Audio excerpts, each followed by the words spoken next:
Hi hello friends, എല്ലാവർക്കും സുധീഷിന്റെ നിധിയുടെ super upcoming വിശേഷത്തിലേക്ക് സ്വാഗതം. അതിനു മുമ്പ് നിങ്ങൾക്ക് ആർക്കെങ്കിലും ഞങ്ങളുടെ ചാനൽ ഇഷ്ടപ്പെട്ടെങ്കിൽ സബ്സ്ക്രൈബ് ചെയ്യുക, ലൈക്ക് ചെയ്യുക, കമന്റ് ചെയ്യുക.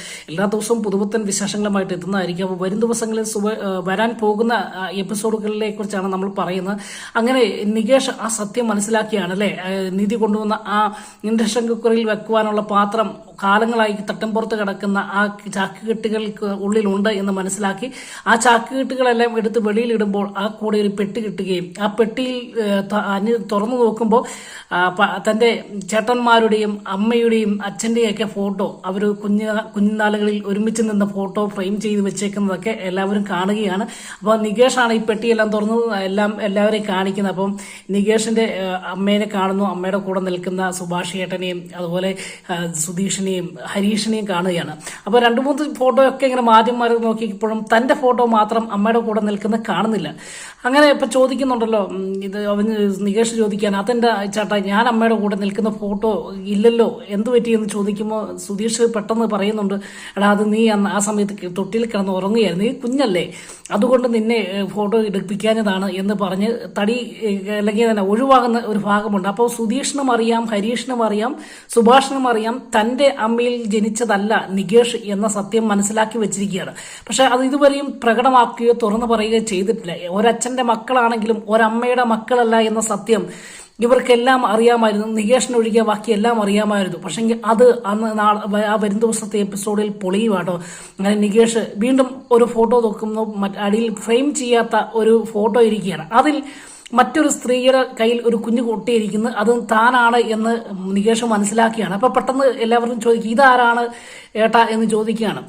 അപ്പം നികേഷ് പറയുന്നത്, അതും ആ സമയത്തും സുധീഷ് തന്നെയാണ് പറഞ്ഞത്, അത് അമ്മയുടെ ചിറ്റയാണ്, അല്ലെ നമ്മുടെ ചിറ്റയാണ്, അമ്മയുടെ ചേച്ചിയാണെന്ന് പറയാം. അപ്പൊ പെട്ടെന്ന് നികേഷ് ചോദിക്കാൻ, അങ്ങനെ ഒരു ചിറ്റയെക്കുറിച്ച് ഞാൻ കേട്ടിട്ടില്ലല്ലോ എന്ന് പറയാ. അപ്പം മാത്രമല്ല പെട്ടെന്ന് ഈ ഫോട്ടോ കണ്ടിട്ട് നമ്മുടെ നിധിയും പറയാം, ഇത് ഇവര് നിങ്ങളുടെ അമ്മേനെയും ഈ ചിറ്റേനെയും കണ്ട ഒരേ ഷേപ്പ് ഇല്ലല്ലോ, ഈ സ്ത്രീയെ കണ്ടു കഴിഞ്ഞാൽ ഏതോ നോർത്ത് ഇന്ത്യൻ സ്ത്രീകളുടെ ഷേപ്പ് ഉണ്ടല്ലോ എന്ന് പറയുമ്പോൾ പെട്ടെന്ന് നികേഷ് അത് ശ്രദ്ധയിൽപ്പെടുകയും അങ്ങനെ രണ്ട് ഫോട്ടോയും വെച്ച് തന്റെ അമ്മയെന്ന് കരുതുന്ന, അല്ലെങ്കിൽ സുഭാഷിന്റെയും സുധീഷിന്റെയും ഹരീഷിന്റെയും ഒക്കെ അമ്മ, അല്ലെങ്കിൽ തന്റെ കൂടെ അമ്മയെന്ന് ഇതുവരെ കരുതിയ അമ്മയുടെ ഫോട്ടോയും ഈ സ്ത്രീയുടെ ഫോട്ടോയും തമ്മിൽ വെച്ച് നോക്കുമ്പോൾ അതിൽ വ്യത്യാസം കാണുകയും അങ്ങനെ ഇത് വേറെ ഏതോ സ്ത്രീയാണ്, തന്റെ അമ്മയുടെ ചേച്ചിയല്ല എന്ന് മനസ്സിലാക്കി ചോദ്യം ചെയ്യുകയാണ്. ചോദ്യം ചെയ്യുമ്പോൾ പെട്ടെന്ന് സുഭാഷും സുധീഷും ഹരീഷൊക്കെ വെപ്രാളമെടുക്കുകയും അങ്ങനെ തന്റെ അച്ഛൻ ആ സമയത്ത് വരുമ്പോൾ അച്ഛന്റെ കയ്യിൽ അച്ഛൻ ആ ഫോട്ടോ കാണുകയും അങ്ങനെ അച്ഛന്റെ കയ്യിൽ നിന്ന് ഔപചാരികമായിട്ട് നിലത്ത് വീഴുകയാണ്. ഈ ഫോട്ടോ ഭാസ്കരൻ കാണുകയും പെട്ടെന്ന് സ്തംഭിച്ചു പോവുകയും ചെയ്യുകയാണ്. അങ്ങനെ അവിടെ നിന്ന് പതിയെ പെട്ടെന്ന് വെപ്രാളത്തോടു കൂടി പോകുന്ന ഈ സുധീഷിന്റെ അപ്പൻ അല്ലെങ്കിൽ ഭാസ്കരനെ ചെന്ന് നികേഷ് കൈയോടെ പിടിക്കുകയും തടയുകയും അങ്ങനെ ഇതാരാണ് എന്ന് ചോദിക്കുകയാണ്. അപ്പൊ ചോദിക്കുക മാത്രമല്ല, ഇതാണല്ലേ അപ്പൊ ഞങ്ങളുടെ അമ്മ മരിച്ചതിന് ശേഷം അല്ലെങ്കിൽ നിങ്ങൾ കൊന്നതിന് ശേഷം നിങ്ങൾ കെട്ടിക്കൊണ്ട് വന്ന സ്ത്രീ ഇതായിരുന്നല്ലേ എന്ന് ചോദിക്കുകയാണോ. അന്നേരം പെട്ടെന്ന് എന്ത് പറയണമെന്നറിയാതെ ഈ ഭാസ്കരൻ അവിടെ നിൽക്കുമ്പോൾ പെട്ടെന്ന് നികേഷിന് ദേഷ്യം വരികയും അങ്ങനെ നികേഷ് ഭാസ്കരന്റെ ഷർട്ടേൽ കയറി പിടിച്ച് തടഞ്ഞു നിർത്തുക. അപ്പൊ പെട്ടെന്ന് സുഭാഷൊക്കെ പറയുന്നുണ്ട്, അച്ഛന്റെ ദേഹത്തിന് കൈയെടുക്കട എന്ന് പറയാ. അപ്പൊ നികേഷ് പറയുന്നുണ്ട്, ഇല്ല ഇതാരാണ് എന്ന് പറയാതെ ഞാൻ സമ്മതിക്കില്ല, എന്തിനാണ് ഇവരുടെ കയ്യിൽ എന്നെ ഏൽപ്പിച്ചിരിക്കുന്നത്, എന്നെ എടുത്തുകൊണ്ട് എന്തിനാണ് ഈ സ്ത്രീ നിൽക്കുന്നത് എന്ന് ചോദിക്കുകയും അങ്ങനെ ഭാസ്കരനുമായിട്ട് വാക്തർക്കം ഉണ്ടാകുകയും ചെയ്യും.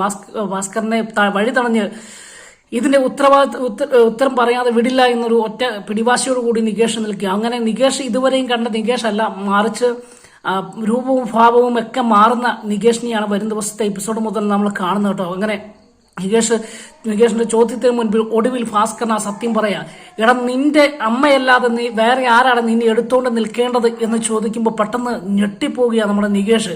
അപ്പൊ നികേഷ് മാത്രമല്ല തന്റെ ചേട്ടന്മാരായ സുഭാഷും സുധീഷും ഹരീഷും ഒക്കെ ഞെട്ടിപ്പോവുകയായി. ഈ സ്വന്തം അപ്പൻ തന്നെ തന്റെ അമ്മ ഇത് വേറെ ഒരാളാണ് എന്ന് വെളിപ്പെടുത്തുമ്പോൾ താങ്ങുവാൻ കഴിയുന്നതിലും അപ്പുറമാവുകയാണ്. പെട്ടെന്ന് നികേഷ് ചോദിക്കുക, എന്താണ് നിങ്ങൾ പറഞ്ഞതെന്ന് ചോദിക്കുക. അപ്പൊ പറയാ, എടാ ഇത് നിന്റെ അമ്മ തന്നെയാണ്, നിന്റെ അമ്മയാണ് നിന്നെ എടുത്തോണ്ട് നിൽക്കുന്നത്, നിന്റെ അമ്മയല്ലാതെ പിന്നെ ആരാണ് നിന്നെ എടുത്തോണ്ട് നിൽക്കേണ്ടത് എന്ന് ചോദിക്കുകയും അങ്ങനെ ആ വാക്ക് ഉറച്ച ആ ഭാസ്കറിന്റെ ശബ്ദം കേട്ടപ്പോൾ സ്തംഭിച്ചു പോകുന്ന, തരിച്ചു പോകുന്ന, അല്ലെങ്കിൽ ഭൂമി പിളർന്നു പോകുന്ന ഒരു വ്യക്തി, അതിലേക്ക് ഇറങ്ങിപ്പോകുന്ന ഒരു വ്യക്തിക്ക് തുല്യമായി നികേഷ് മരവിച്ചു പോകുന്ന ചില ഭാഗങ്ങളൊക്കെ വരും ദിവസത്തെ എപ്പിസോഡിൽ കാണട്ടെ. പെട്ടെന്ന് തന്റെ ചേട്ടന്മാർ വന്ന് ആശ്വസിപ്പിക്കുന്നതിനിടയിൽ നികേഷിന്റെ ആ ചോദ്യങ്ങൾ സുഭാഷിന്റെ നേരെയും വരിക. അങ്ങനെ ഒടുവിൽ സുഭാഷൻ പറയുവാണ്, ശരിയാടാ, ഞങ്ങൾ ഇതുവരെയും മറച്ചു വെച്ചതല്ല, നീ ഞങ്ങളുടെ അനിയൻ തന്നെയാണ്, രണ്ടമ്മയാണെങ്കിലും നമ്മൾ എല്ലാം ഒരച്ഛന്റെ മക്കളാണ്, അതുകൊണ്ട് നീ എങ്ങനെ ചിന്തിക്കല്ല് എന്ന് പറയുകയും നമ്മുടെ അമ്മ മരിച്ചതിന് ശേഷം നിന്റെ അമ്മയെ അച്ഛൻ കെട്ടിക്കൊണ്ട് വന്നതിൽ ഉണ്ടായതാണ്, അല്ലെങ്കിൽ ആ നോർത്ത് ഇന്ത്യയിൽ നിന്ന് കൊണ്ടുവന്ന ആ സ്ത്രീയുടെ, അല്ലെങ്കിൽ ആ സ്ത്രീയുടെ മോനാണ് നീ എന്ന സത്യം അവരെല്ലാം തുറന്നു പറയേണ്ട അവസ്ഥയുണ്ടാവുകയും ലാസ്റ്റ് നികേഷിന് അത് താങ്ങുവാൻ കഴിയുന്നതിനപ്പുറമാവുകയും അവിടെ കിടന്ന് പൊട്ടിക്കരയുകയും കുഞ്ഞു കുട്ടികളെ പോലെ ഇതുവരെയും തന്റെ ചേട്ടന്മാരെ സ്വന്തം ഒരമ്മയുടെ മക്കളാണല്ലോ എന്നോർത്ത് സ്നേഹിക്കുകയും അവരുടെ അടുത്ത് അധികാരവും കാണിക്കുകയും ചെയ്ത നികേഷ് താൻ ഒന്നുമല്ല എന്നൊരു തോന്നൽ തനിക്കുണ്ടാകുകയും തനിക്ക് ഒരമ്മയുടെ മക്കളല്ല ഞങ്ങളെല്ലാം എന്ന് ഒരു കുറ്റബോധമുണ്ടായി താൻ അനാഥനാണോ എന്നൊരു തോന്നൽ തനിക്കുണ്ടാകുകയും അച്ഛനുണ്ടെന്ന് പറഞ്ഞിട്ട് കാര്യമില്ല, പക്ഷെ അച്ഛന്റെ സ്ഥാനം വഹിക്കാത്ത താനിപ്പോ ഒരു അനാഥനാണ് എന്ന് തോന്നി ആ വീട് വിട്ട് ഇറങ്ങുന്ന ഒരു ഭാഗമുണ്ട് കേട്ടോ. അങ്ങനെ എന്തായാലും കുറച്ചു നേരം സുഭാഷും സുധീഷും ഒക്കെ ആശ്വസിപ്പിച്ചെങ്കിലും പിറ്റേ ദിവസം കോളേജിൽ പോകുവാൻ വേണ്ടി നികേഷ് ഒരുങ്ങിയാണ്. അപ്പൊ ഈ സുഭാഷിനും ഒരു തോന്നലുണ്ടായി, കാരണം ഇവിടെ നിന്ന് കഴിഞ്ഞാൽ, വീട്ടിൽ ഇരുന്ന് കഴിഞ്ഞാൽ, കോളേജിൽ പോകാതെ വീട്ടിൽ ഇരുന്ന് കഴിഞ്ഞാൽ അവൻ പലവിധ കാര്യങ്ങളെക്കുറിച്ച് ചിന്തിക്കുകയും ഒടുവിൽ അവന് വിഷമം താങ്ങാൻ പറ്റാതെ എന്തെങ്കിലും കടുങ്കൈ ചെയ്താലോ എന്നൊക്കെ ഓർത്ത് സുഭാഷൻ പറഞ്ഞ് കോളേജിൽ പൊക്കോടാ എന്നും പറയുകയും അങ്ങനെ കോളേജിൽ പറഞ്ഞു വിടുക കേട്ടോ. ഈ സമയത്ത് കൂട്ടുകാരന്മാരോടൊപ്പം കോളേജിൽ ചെല്ലുമ്പോൾ ആ സമയം പോകുന്ന അനുസരിച്ച് അവന്റെ മനസ്സിന്റെ വിഷമങ്ങളൊക്കെ മാറും എന്ന് സുഭാഷും സുധീഷും ഒക്കെ കരുതിയിരുന്നു. പക്ഷെങ്കിൽ വൈകുന്നേരം കോളേജ് വിട്ട് എല്ലാ ദിവസവും 3:30 ആകുമ്പോൾ എത്തുന്ന നികേഷിനെ കാണാതെ വരികയും പെട്ടെന്ന് സുഭാഷ് വിളിക്കുമ്പോൾ ഫോൺ സ്വിച്ച് ഓഫ് ആകുക. അങ്ങനെ നികേഷിനെ വിളിച്ചിട്ട് കിട്ടുന്നില്ല. അങ്ങനെ സമയം പോയിക്കൊണ്ടിരിക്കുന്നു. കോളേജ് വിട്ട് ഏറ്റവും താമസിച്ച് വരുന്ന സമയം കഴിഞ്ഞു. ഒടുവിൽ ഫോണും ഇല്ല, ഒന്നും ഒരു വിവരവുമില്ല. അങ്ങനെ സുധീഷ് അന്വേഷിച്ചു പോവുകയാണ്. അന്വേഷിച്ച് ചെല്ലുമ്പോഴത്തേക്ക് തന്റെ കൂട്ടുകാരനെ കാണുമ്പോൾ നികേഷ് ഉച്ചയായപ്പോൾ കോളേജിൽ നിന്ന് പോന്നല്ലോ എന്നൊരു പറച്ചില് അല്ലെങ്കിൽ ഒരു സംസാരം ഉണ്ടാകുകയാണ് കേട്ടോ. അപ്പൊ പെട്ടെന്ന് സുധീഷ് ഞെട്ടിപ്പോവുകയാണ്. ഉച്ചയാകുമ്പോൾ പോയോ, എങ്ങോട്ടാന്ന് ചോദിച്ചപ്പോൾ വീട്ടിലേക്ക് പോവുക, എനിക്ക് തലവേദനയാണ്, എനിക്ക് വയ്യ എടാ എന്ന് പറഞ്ഞാണ്. അപ്പൊ ക്രിക്കറ്റ് പ്രാക്ടീസ് ഒക്കെ ഉണ്ട്, അതിലൊന്നും പങ്കെടുക്കാതെ തലവേദന, എനിക്ക് വീട്ടിൽ പോകണമെന്ന് പറഞ്ഞാ പോകുന്നത് എന്ന് പറയാട്ടോ. അപ്പം എന്താ ചേട്ടാ ഇതിന് അനിശ്ചയം ചോദിച്ചു. അല്ല, അവൻ വൈകുന്നേരം ആകുന്നേ കൊള്ളാം, വീട്ടിൽ വന്നില്ല, എവിടെ പോയി, കൂട്ടുകാരന്മാരുടെ കൂടെ വല്ലതും കറങ്ങാൻ പോയതായിരിക്കും എന്നോർത്ത് ചോദിച്ചതാണ് എന്ന് പറയാം. അപ്പൊ പെട്ടെന്ന് സുഭാഷ് ഓടി സുധീഷിന്റെ അടുത്തേക്ക് വരിക. അപ്പൊ സുഭാഷ് പറയടാ, അവനെ വിളിച്ചിട്ട് കിട്ടുന്നില്ല, അവന്റെ ഫോൺ സ്വിച്ച് ഓഫാ, അവൻ കോളേജ് കഴിഞ്ഞ് വരേണ്ട സമയമായി, എവിടെയാണെന്ന് അന്വേഷിച്ചാലോ എന്ന് ചോദിക്കുമ്പോൾ പെട്ടെന്ന് സുധീഷ് പറഞ്ഞു, ചേട്ടൻ മിണ്ടായിരിക്കുക, ഞാൻ അന്വേഷിച്ചുകൊണ്ടിരിക്കുക എന്ന് പറയാണ്. അപ്പൊ ആളുകളെ അറിയിച്ചൊരു പ്രശ്നം ഉണ്ടാക്കാതിരിക്കുവാൻ വേണ്ടി സുധീഷ് മാക്സിമം നോക്കുന്നുണ്ട്. ഒടുവിൽ ഈ സുഭാഷിന് നികേഷിനെ കാണാതെ വരുമ്പോൾ ഫോൺ സ്വിച്ച് ഓഫ് ആയപ്പോൾ വെപ്രാളം ഉണ്ടാകുകയും ചങ്ക് തകർന്നു പോവുകയും ചെയ്യുന്ന ഒരു ഭാഗമൊക്കെ വരും ദിവസത്തെ എപ്പിസോഡിലുണ്ട്. അങ്ങനെ ഒടുവിൽ ഈ കൂട്ടുകാരന്മാരോട് അവരൊന്നും ചോദിച്ചിട്ട് ഒരു വിവരവുമില്ല. അങ്ങനെ സമയം അതിക്രമിച്ചുകൊണ്ടിരിക്കുക. രാത്രിയായിട്ടും കാണാതെ വരുന്നു. അങ്ങനെ സുഭാഷും സുധീഷും കൂടെ ചേട്ടാ നമുക്ക് അന്വേഷിക്കാം, എവിടെയെങ്കിലും ഉണ്ടോ എന്ന് അന്വേഷിക്കാം, അവന്റെ കൂട്ടുകാരനെ അല്ലെങ്കിൽ വഴി എവിടെയെങ്കിലും ഉണ്ടോ എന്ന് നോക്കാമോ എന്ന് പറഞ്ഞ് കാറുമായിട്ട് സുഭാഷും സുധീഷും ഒരു വഴി അന്വേഷിച്ചുകൊണ്ടിരിക്കുക. അങ്ങനെ സമയം പോയിക്കൊണ്ടിരിക്കുക. നികേഷിനെ കുറിച്ച് യാതൊരു വിവരവുമില്ല. അങ്ങനെ ഇരിക്കുമ്പോൾ പെട്ടെന്ന് നമ്മുടെ ഹരീഷും ഈ വിഷയത്തിൽ ഇടപെടുകയാണ്. ഹരീഷും അന്വേഷിച്ചിറങ്ങി, തന്നെ അനിയനെ കാണുന്നില്ല. പകൽ നടന്ന സംഭവങ്ങളൊക്കെ അല്ലെങ്കിൽ ഇന്നലെ നടന്ന സംഭവങ്ങളൊക്കെ അവരുടെ എല്ലാം മനസ്സിലൊരു വേദനയുണ്ട്. അതുപോലെ മാത്രമല്ല നികേഷിന് അത് വലിയ താങ്ങുവാൻ കഴിയുന്നൊരു അപ്പുറമാണ് അവൻ അനുഭവിച്ചത് എന്നൊക്കെ എല്ലാവർക്കും അറിയാമല്ലോ. എന്തായാലും ചെറിയ പ്രശ്നം ഉണ്ടായപ്പോഴും നികേഷ് പെട്ടെന്ന് പൊട്ടിത്തെറിക്കുന്ന അല്ലെ പൊട്ടിക്കരയുന്ന ഒരു വ്യക്തിയാണെന്ന് ഇവർക്കെല്ലാം അറിയാം. അതുകൊണ്ട് തന്നെ അവനെ അന്വേഷിച്ചിറങ്ങുന്നു. ഒരു സൈഡിൽ സുഭാഷും സുധീഷും അന്വേഷിക്കുന്നു, മറു സൈഡിൽ ഹരീഷ് ഒറ്റയ്ക്ക് തന്റെ കൂട്ടുകാരന്മാരുടെയും തന്റെ ബന്ധുക്കാരുടെയും അതുപോലെ തന്റെ കോളേജുകളെല്ലാം അരിച്ചു പറക്കി തപ്പും. അതിനിടയിൽ വഴിയിലുള്ള കടകളിൽ ചെന്ന് തന്റെ ഫോട്ടോ കാണിച്ച് ഇന്ന വ്യക്തിയെ കണ്ടിരുന്നോ, ഈ ചെറുപ്പക്കാരനെ കണ്ടിരുന്നോ എന്നൊക്കെ ചോദിച്ച് അന്വേഷിക്കുക. അപ്പോൾ ഹോട്ടലിൽ കയറുന്നു, അതുപോലെ തട്ടുകടയിൽ കയറുന്നു. അങ്ങനെ ഉള്ള കടകളിലെല്ലാം ഹരീഷ് കയറി നികേഷിനെ അന്വേഷിക്കുകയാണോ. ഈ സമയത്തൊന്നും കണ്ടു കിട്ടുന്നില്ല. മറു സൈഡിൽ അപ്പം നിധി ഒറ്റയ്ക്ക് വീട്ടിൽ ഇങ്ങനെ ഇരിക്കുക. തന്റെ സുധീഷും സുഭാഷും ഹരീഷും എല്ലാം വെളിയിൽ പോയിരിക്കുമല്ലോ. അപ്പോൾ ഒറ്റയ്ക്ക് വീട്ടിൽ ഇങ്ങനെ ഇരുന്ന് വളരെ സങ്കടപ്പെട്ടുകൊണ്ടിരിക്കുകയാണ്. കാരണം തന്നെ നികേഷിനെ കാണുന്നില്ല എന്നൊരു വിഷമം.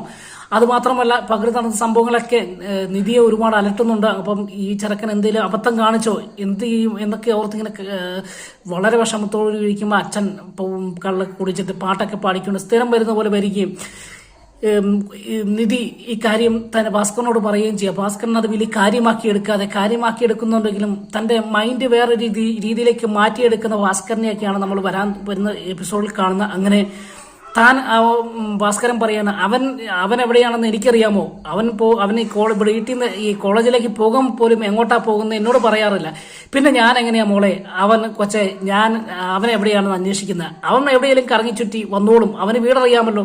നമുക്ക് അവൻ എവിടെയാണെന്ന് അറിയത്തില്ല, പക്ഷെ അവന് നമ്മളെവിടെയാണെന്ന് അറിയാമല്ലോ. അതുകൊണ്ട് അവൻ വന്നോളും. കൊച്ചു പോയി കിടക്കാൻ പറഞ്ഞ് നിധിയെ പറഞ്ഞു വിടാൻ തുടങ്ങുമ്പോൾ നിധിക്ക് ഒരു സമാധാനവുമില്ല. അങ്ങനെ ഇങ്ങനെ ചിന്തിച്ച് വെളിയിൽ തന്നെ ഇങ്ങനെ കുത്തിയിരിക്കുന്ന സമയത്ത്